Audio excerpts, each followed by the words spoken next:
Do I have a recommendation and technique to decrease shoulder compensation with elbows? I do. I'll pin like this. And then I'll grab from posterior, right? So that's one way. So then I use my body. So this is a fulcrum, this is a lever. You have 1 point here, 1 point here that goes down, and then 1 point that goes up, right? The other is here. So I pin it. So you'll see me, I'll press down with my forearm. So you have to be right on that humeral head. So here's the humeral head. And you have to press down on that humeral head. But you have to almost like pull anteriorly and then press downward.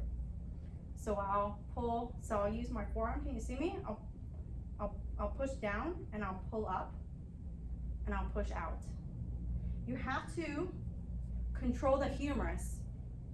If you don't control the humerus, you cannot have leverage. You have forearm is in neutral. You have it in supination to go into extended. And you see her extension, you'll see that she goes into valgus, right? She'll go into valgus. It'll be that carrying angle, right? So if you're here, watch my arm. I go into neutral. I'm very relatively straight, right? I go into supination. I try to get that elbow into extension. It's not going in that same carrying angle. It's going out in that valgus position. Pronation, I'm gonna go a little bit more vargus, which is inward, right? So if I control that humerus so it doesn't rotate on me, then I can control that humerus and I can control the forearm, right? And then I'm gonna come out. And you can, even in the elbows, you can shift them a little bit. So you can shift them laterally or you can shift them medially. You can shove them in like into a compression. So someone who is lax, you need to compress. Someone who's tight, you need to distract. See that? She's very lax. But elbows are tough and challenging because you have to control the shoulder and you have to control the forearm and wrist, right? So it really always does come down to anatomy. Think about where your elbow is. You're like, what crosses your elbow? It's your biceps over here. You have long head and short head. Long head goes into the shoulder, short head is on the coracoid process, right? So it's still scapula. Comes down, inserts into the radius, right? The proximal radius.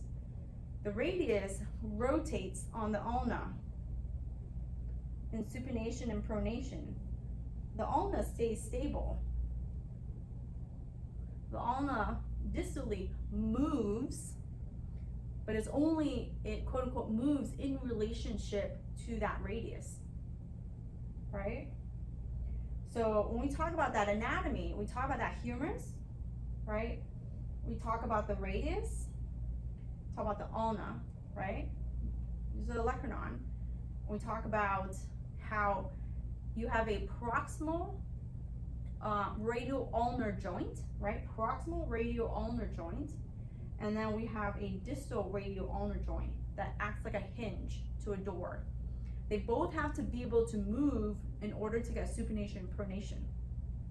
So think about your injuries, right? Think about where your injuries are based on fractures, like ligaments and all that good stuff, to know, is my PRUJ, my proximal radial joint, intact, or is it my distal radius, right? So when we start talking about complex cases, some elbow problems have wrist problems. That's why they become complex, because they're no longer just elbow. All based on anatomy of bone, right? Your ligaments hold you together, your lateral collateral ligaments and your medial collateral ligaments, right? We can go into depth a little bit, but basically if you have ligament issues, you have to be careful with shoulder external and internal rotation. Because if you take a look, when I internally rotate someone, I'm gonna stress the lateral collateral ligaments, right? Because I'm pushing down and it's gonna stretch them. If I have a medial collateral ligament and I go into external rotation, I'm going to stress that as well, right? So that's why ligament injuries are so like complex, in the sense that you know, you kind of don't see them, but if they're too loosey-goosey or if they're torn, partially torn, then all sorts of movements get in the way, right?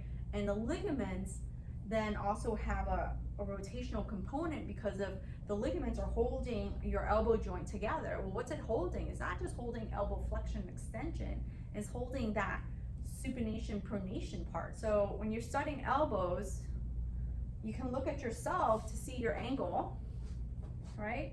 Your carrying angle, your elbow hanging out, right? Sticking out, that's valgus, right? Sticking in, pulling inward. That's not normal, right? It's not supposed to be like that. It's supposed to come out in your carrying angle, right?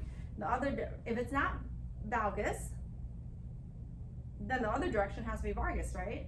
So it's not like you have to know both of them. You just need to know one to know the other, all right? But yeah, the way you get really good at elbows is by pinning the shoulder, right? You can pin the shoulder. So a lot of times I'll use my body and I'll pin them, and then I'll come back here and I'll stretch them like this. What direction are you having a hard time with? Inflection or extension? Well, this is a patient who had an RAF. Then he was tight both flexion and extension. Okay. So the doctor did surgery and cleaned it up. So that means you can go to town. That means you can go to town. Yeah. Go on your belly for me. One of the best things that I do for flexion is this. If they're allowed to weight bear, right?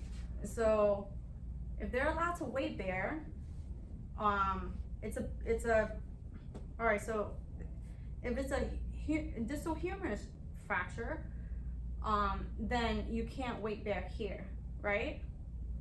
If it's a olecranon, you might not be able to weight bear here. But if it's a radial fracture and you weight bear here, there's no weight bearing on the radius. Go prone on elbow. Go prone on elbow, like this, right? So do you see this prone on elbow? It's one of my favorite positions, right? Prone on elbow. So just by being prone on elbow, you're doing joint compression. Am I right? Does it look like joint compression? By the weight here, it's pushing up into the joint, right? Now, all I'm gonna have you do is I'm gonna have you slide your elbow down like this. Slide your elbow down like this. Now lean forward, just relax your head down. What did I just get? Sorry, increased flexion. Huh? Increased elbow flexion. Yep, elbow flexion, right? In what forearm position? Pronation. That's right, so come up on your elbow. Right? Yep. So here, you're gonna go and turn your palm up. Now you're gonna slide your elbow down. All right, lay back down again, relax. What'd you get? Supination and even more elbow Right. flexion. So it's elbow flexion in neutral, elbow flexion in pronation, elbow flexion in supination, right? Put your arms down by your side. Turn your palm down. So if they don't have supination, if they don't have supination, they're gonna have a hard time doing this. If they don't have extension and they don't have supination, they're gonna have a hard time doing this, right? So what would happen is you would have to put them, relax your elbow. So let's say they have this much elbow extension, let's say. So you can work in one direction or the other, first. Work in one direction, get a little bit, and then test if it helps your extension, right? So sometimes elbow flexion is a little bit easier to get than extension. So I tend to work into the good direction before I work into the bad direction, all in the same session, but they can do some self stretching, and then they would you don't want them to stay in their stretch, right? So you would have them go like this, 5 or 10 seconds, come up, change their position, 5 or 10 seconds, and then come out of it and just put their arms by their side, right? And then you can position them just to relax, and then go back through again. It's a really good self-stretch one. It's great for the shoulder. Come up on your elbow. Come up on your elbow, front and elbow. Take a deep breath. Relax, let your chest fall forward, right? And what you do is you get to stretch the shoulder a little bit when you're in this position. You're stretching your pecs, and you're shortening all of your posterior muscles of your shoulder. Elbow people always have shoulder problems.